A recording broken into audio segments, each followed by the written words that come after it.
నమస్తే అండి అందరికీ. శ్రీమాత్రే నమః.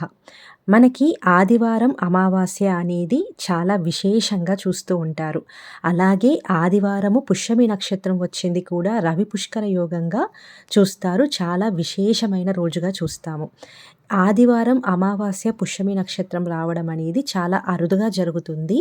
ఈ రోజుల్లో మనకి కొన్ని కోట్ల సూర్యగ్రహణాల టైంలో చేసిన జపం కన్నా, దానం కన్నా, కొన్ని ఎన్నో యాగాలు చేసిన ఫలితం కన్నా ఈరోజు మనం చేసే దానానికి, హోమానికి, జపానికి, పూజకి అంత ఫలితం వస్తుంది. ఏవైనా పనులు అవ్వకుండా ఆగిపోయినవి కానీ, ఏదైనా పనులు చెయ్యాలి, మొదలుపెట్టాలి అనుకున్నప్పుడు, కొత్త పనులు మొదలుపెట్టాలి అనుకున్నప్పుడు, ప్రయాణాలు చేయాలనుకున్నా, ఇలాంటి వాటికి ఈ రోజనేది చాలా బావుంటుంది.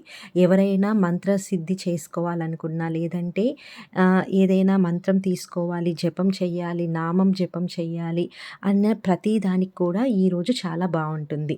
అలాగే ఈరోజు చేసే దానానికి ఎన్నో రెట్ల పుణ్య ఫలితం ఉంటుంది కాబట్టి, ఈరోజు ఎవరైనా సరే దానం చేయడం మంచిది. వాళ్ళ పితృదేవతలను తలుచుకొని చేసే ప్రతి దానం విశేషమైన ఫలితాన్నిచ్చి, మన జాతకంలో ఉన్న అన్ని గ్రహ దోషాలను తొలగిస్తాయి.